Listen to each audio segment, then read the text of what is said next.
Territoire d'info, Cyril Viguier. Bonjour à tous et bienvenue dans Territoire d'Info, une émission de Public Sénat de Sud Radio et de TV5 Monde avec les extraits des meilleures interviews politiques de la semaine. On a démarré lundi avec Christian Estrosi, le président de la région Provence-Alpes-Côte d'Azur, qui relance la polémique sur les supposés fichiers S entrés sur le territoire national sans aucun contrôle. Le 11 août 2015, et il y a eu un passage d'un convoi de 50 Saoudiens non contrôlés depuis le tarmac de l'aéroport de Nice jusqu'à l'intérieur de nos frontières. Eh bien moi je vous le dis, il y a des fichiers S parmi eux. Pourquoi le gouvernement ne fournit-il pas, et je le lui demande, la liste des 50 personnes qui sont passées ce jour-là? Et alors à ce moment-là, on fera le comparatif. Et on verra bien s'il y avait des fichiers S ou pas. Soit le gouvernement a le courage de fournir cette liste pour prouver qu'il a raison, soit il ne la fournit pas. Et ça veut dire qu'il ne veut pas montrer qu'il y avait des fichiers S ce jour-là. Je demanderai qu'il y ait une commission d'enquête, parce que si on donne des instructions au gouvernement pour laisser passer des ressortissants de la péninsule arabique sur l'aéroport de Nice, 1200 l'année dernière, sans contrôle, je pense que sur les plateformes internationales de Toulouse, de Marseille, de Bordeaux, ou encore de Paris, qui sont sans doute les plus importantes, il y a exactement les mêmes instructions, j'en suis convaincu. Sur Acheline est un peu flou sur tout ça, donner des leçons quand on est opposé à toutes les mesures de sécurité de notre pays, mais ça c'est le Front National, ce vieux parti archaïque et conservateur qui depuis 50 ans, dans la même dynastie, décline les mêmes choses. Quand vous pensez que ce parti a refusé, s'est opposé à la loi PNR, c'est-à-dire le contrôle des fichiers de passagers internationaux à Bruxelles, il s'y est opposé, il faut que les Français le sachent. Lorsque vous savez que sur la loi sur le renseignement, très clairement, comment peut-on s'exprimer sur la sécurité quand on s'oppose à donner aux services de renseignement français au Parlement les moyens nécessaires? Comment dans mon conseil municipal, alors que je propose au lendemain des attentats que l'on renforce les réseaux de caméras de vidéosurveillance, l'armement des policiers, vous avez demandé la dissolution de l'UOIF, vous l'avez demandé à Manuel Valls officiellement? Non, je n'ai pas demandé la dissolution de l'UOIF, absolument pas. Le Front National ne vise pas la même chose que nous, alors que l'UOIF appartient aux 90% de musulmans de France qui se reconnaissent dans les valeurs de la République. Monsieur Racheline, au lieu de dénoncer le salafisme qui est en train de s'implanter dans des caves, des garages, des lieux clandestins comme je le fais et dont on laisse passer d'éminents représentants sans les contrôler dans nos aéroports, se cache bien de le faire. Peut-être ont-ils des accointances de ce côté. La réalité, c'est qu'ils cherchent à tisser un écran de fumée. Il y a des règlements de compte chaque semaine, notamment dans les quartiers populaires de Marseille. Ne faut-il pas, comme le propose un député socialiste, Christian Menucci, de dépénaliser le cannabis, justement, pour lutter contre ce trafic? Eh bien, ce serait pire. Ce serait pire. Aujourd'hui, la lutte contre les trafiquants de drogue, les narcotrafiquants, doit être une de nos priorités. Et si nous voulons pouvoir mener cette lutte, il faut que la lutte contre le trafic de cannabis, qui n'est même plus menée depuis des années, devienne un délit avec des condamnations extrêmement lourdes. Nuit debout ne trouve pas grâce à vos yeux. Ce sont des citoyens qui sont en colère. Vous-même, en tant que citoyen, vous ne les comprenez pas. Vous ne pourriez pas les rejoindre. Mais nous sommes tous en colère. Et une majorité de Français est en colère lorsque vous voyez la cote de popularité du président de la République. Mais est-ce que la colère justifie que l'on puisse aujourd'hui dégrader, occuper le domaine public, que vous savez, nous serions au lendemain du Bataclan, au lendemain. Vous pensez donc que il faut les interdire. Est-ce que vous pensez, je vous pose une question, oui. Est-ce que vous pensez que si nous étions au lendemain... On est là pour vous poser les questions. Oui, mais je réponds par une question. Oui. Est-ce que vous pensez que si nous étions au lendemain du Bataclan, les mêmes iraient occuper les espaces publics? Non, Manuel Valls a tort de ne pas avoir le courage de la réforme. La réforme telle qu'elle était proposée au départ, je le dis, vous voyez, en toute décontraction, la loi El Khomri, avec l'assouplissement du temps de travail, avec les 35 heures qui sautaient, avec la discussion entreprise par entreprise, avec le plafonnement des indemnités pour les prud'hommes, avec la réforme du Code du travail, était une très bonne loi. Le gouvernement devait avoir le courage de la réforme. Le problème, c'est que ce gouvernement est un affreux conservateur. Si M. Macron est effectivement, comme je le suis moi, un réformateur, eh bien qu'il vienne mercredi matin au Conseil des ministres en supprimant les 35 heures. S'il ne vient pas mercredi matin en supprimant les 35 heures, ça veut dire que ce qu'il propose est un écran de fumée, c'est un petit club de rien du tout pour essayer de sauver le soldat Hollande et rien d'autre.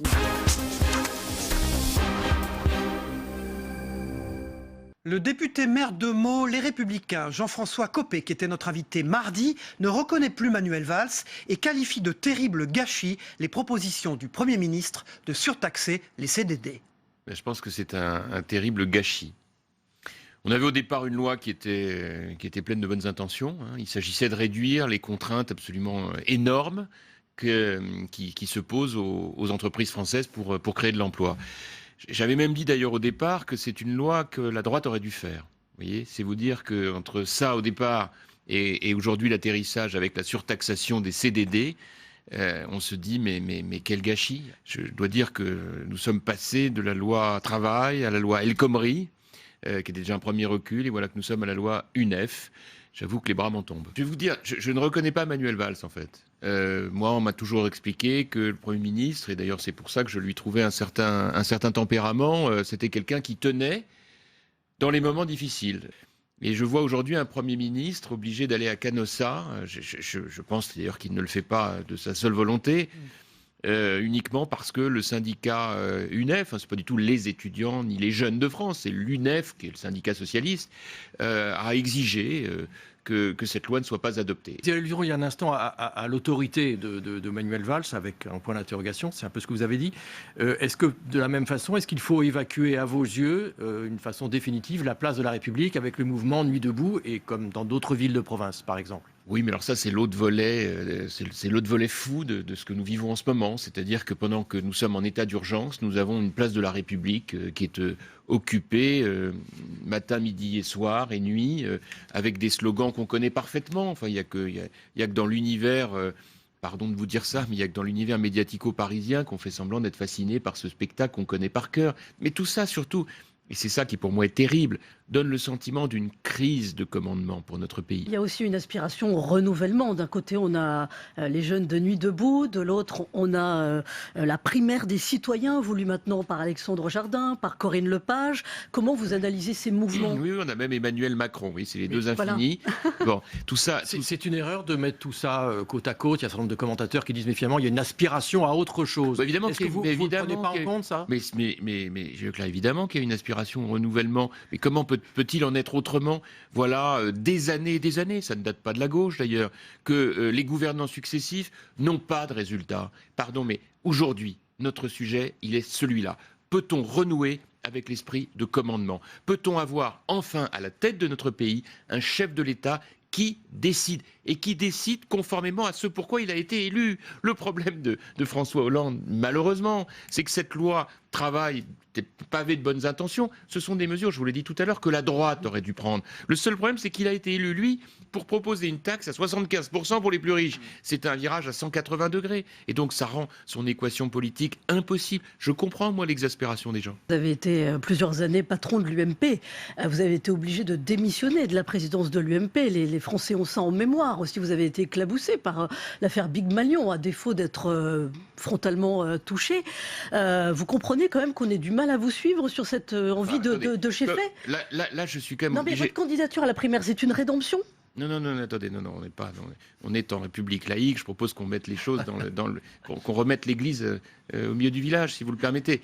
Juste un mot, Véronique, comme vous connaissez tout ça et que vous n'avez pas terminé sans doute votre phrase, vous auriez dû peut-être préciser que j'ai été effectivement pointé du doigt, accusé avec une grande violence sur une affaire dite Big Malion, et que 18 mois après les investigations poussées qui ont été faites par les magistrats, ceux-ci ont considéré qu'il n'y avait aucun élément pour me mettre en examen. Comme vous ne l'avez pas dit. C'est important de le rappeler. Vous oubliez d'insister sur le fait que vous avez dû quitter la présidence de l'UMP, ça c'est un fait. Oui, et pourquoi je l'ai quitté ? Je l'ai quitté dans un climat de violence, de haine, parce que ça a finalement arrangé peut-être un certain nombre de gens de me désigner comme coupable idéal.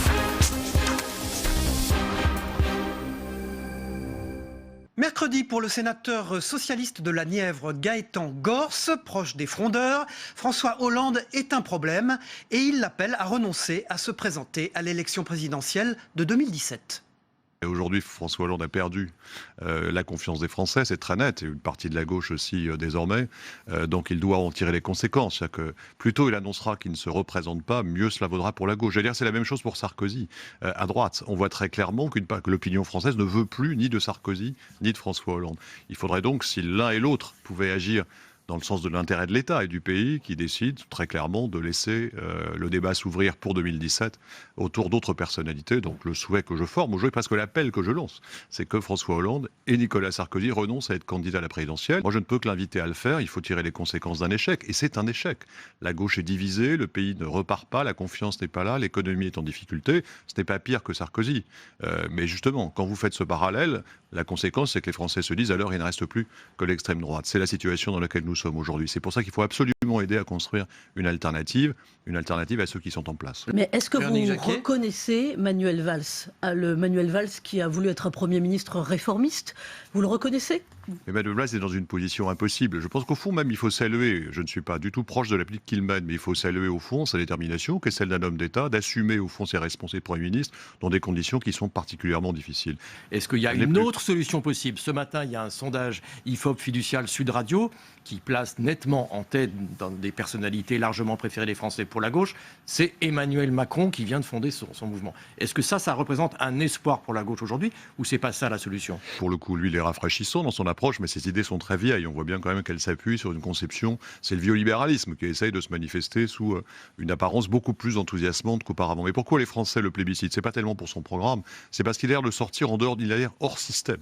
Il n'appartient pas ou il n'appartenait pas avant à ce système, alors qu'il y en est au fond très largement issu. Vous êtes pour une primaire? Oui, je suis effectivement pour une primaire, ça me paraît pas... C'est sans doute la pire des solutions, mais comme disait l'autre, à l'exception Mais toujours sans de François Hollande pour donner toutes ses chances à la gauche d'avoir un candidat au second tour. Le problème, vous l'avez bien compris, c'est que si François Hollande est candidat, le Parti communiste, mais les le Verts problème, et c'est d'autres François ne Hollande participeront pas. Bien sûr, le problème, c'est François Hollande. Sur les jeunes demandeurs d'emploi, est-ce que les réponses de Manuel Valls en début de semaine, est-ce que celles sont à la hauteur, notamment le prolongement des bourses, la surtaxation des CDD? Est-ce que c'est la bonne méthode ou finalement vous dites...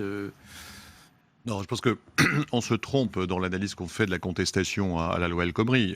C'est un prétexte, c'est une sorte de symbole. Ça, c'est hors loi El Khomri d'ailleurs. Hein. Oui, bien sûr. Il y a une situation de précarité qui n'a fait que s'aggraver sur le marché du travail. Ça n'a pas commencé avec François Hollande, ça a commencé bien avant, mais ça s'est prolongé. Il est particulièrement ressenti par les jeunes et ça traduit, et c'est assez normal, un désarroi et une colère qui s'expriment.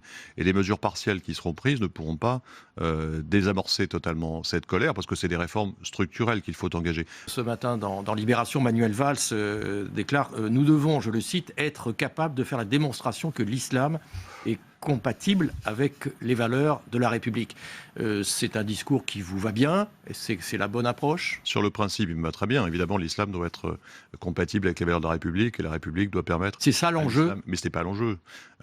Puisque vous me posez la question, je pense qu'il faut arrêter d'interpeller en permanence l'islam français qui en plus n'existe pas. C'est-à-dire qu'il n'y a pas de hiérarchie, il n'y a pas de structure qui prend des décisions. L'islam français, ce sont des centaines de milliers de personnes qui, sur le terrain, vivent leur foi d'une manière très différente d'ailleurs, plus ou moins intense. Arrêtons de mettre en permanence le doigt sur l'islam. Il y a évidemment un gros enjeu par rapport à la radicalisation de certains groupes, à certaines formes de réflexion comme le salafisme, menant une action concrète par rapport à cela. Le vrai sujet, c'est les problèmes d'intégration dans les banlieues, le travail qu'on doit mener pour favoriser l'insertion de celles et ceux qui ont du mal à trouver leur place dans la société. Vous nous avez dit pendant toute l'interview que le gouvernement se portait mal, que la gauche se portait mal. Ce matin, le Parti socialiste lance sa belle alliance populaire, alliance avec les petits partis, et avec des personnalités de la société civile. Est-ce que c'est un enterrement de première classe désormais pour le PS? On a l'impression que c'est un comateux qu'on n'arrive pas à réanimer. Le Parti socialiste. La question, il faudrait la poser aux dirigeants socialistes qui se livrent à ces simulacres et à ces mascarades. Moi, je ne participe plus d'ailleurs aux instances du Parti socialiste, tellement je suis désespéré de voir la façon dont on n'aborde pas les sujets. Bon, donc là, on voit bien qu'on essaye de faire des replâtrages, trouver des solutions médiatiques. Je me dis que ce n'est pas la gauche qui parle, mais je me dis en revanche que c'est bien d'une certaine façon de voir la société française qui appartient à certaines élites qui ont totalement perdu. Vous n'avez pas encore la tentation de tout simplement déchirer votre carte, parce qu'effectivement, vous n'êtes pas langue de bois ce matin. Je suis socialiste. J'ai adhéré au Parti socialiste à 16 ans. Et si vous me demandez ce que c'est que le socialisme, je vous dirais, pour moi, ma définition, c'est-à-dire organiser la société autour des valeurs de démocratie et de justice, je reste socialiste. Le problème, c'est que ceux qui dirigent ce parti le sont de moins en moins. Et ce n'est pas une raison pour moi de renoncer à ce qui me définit politiquement depuis toujours. La DGSE aurait surveillé Thierry Solère. Est-ce que ça vous paraît plausible ? Et est-ce que c'est quelque chose qui peut interpeller le membre de la commission Défense nationale et Affaires étrangères du Sénat ? La privatisation des moyens de l'État est quelque chose qui ne peut que choquer. C'est un phénomène qu'on a malheureusement beaucoup connu sous le quinquennat de M. Sarkozy. C'est faire les preuves maintenant. Moi, malheureusement, je ne serais pas surpris vu tout ce qu'on a pu voir pendant ce quinquennat.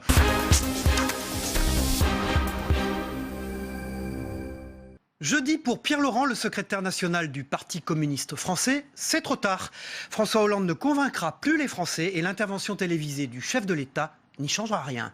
Mais je pense que le président de la République, ça n'est pas un problème de communication qu'il a, c'est un problème de politique, de choix politique.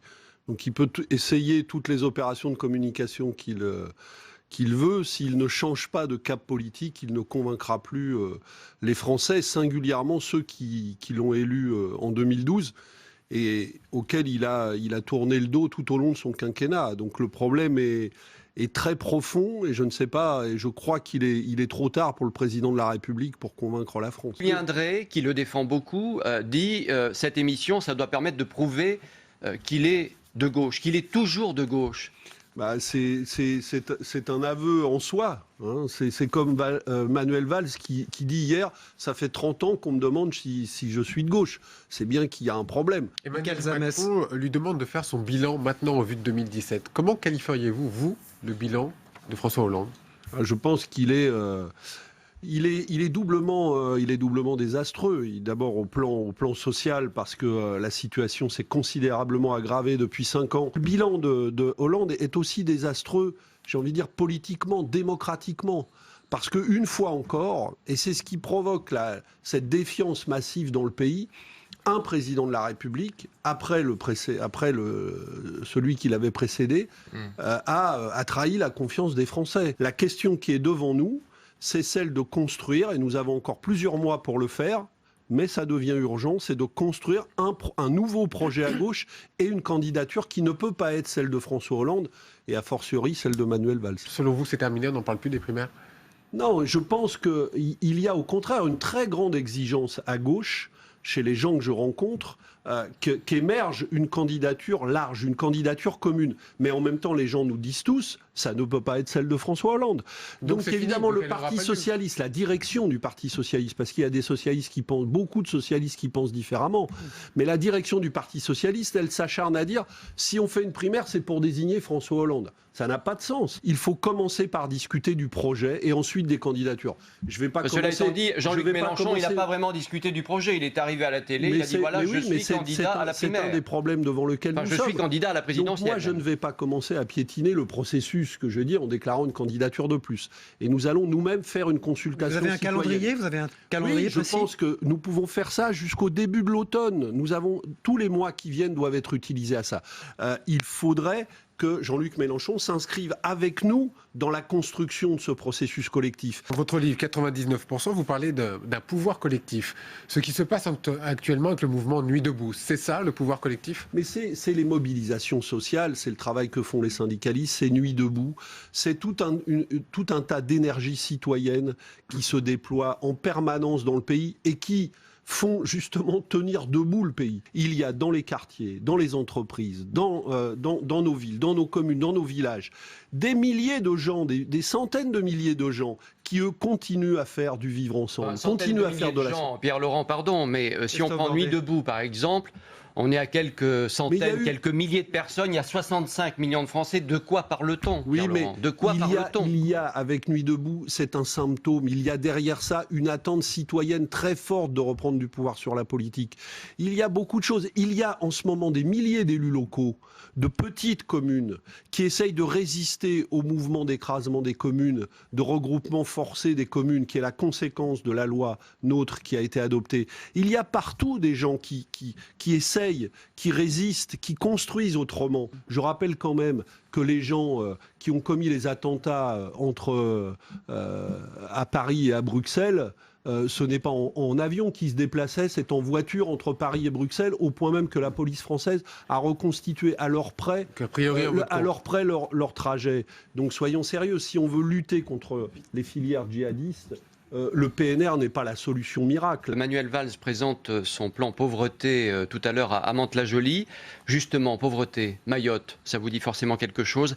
13 jours de grève générale avec en fond une revendication l'égalité réelle, que les prix soient les mêmes qu'en métropole. 4 nuits de violence. La réponse, les CRS. C'est la bonne réponse ? Évidemment, ça n'est pas la bonne réponse. Et j'attire l'attention sur le fait, et je pense que le débat sur la loi égalité réelle va mettre en lumière ce problème, que la situation des départements et des territoires d'outre-mer est à nouveau dramatique.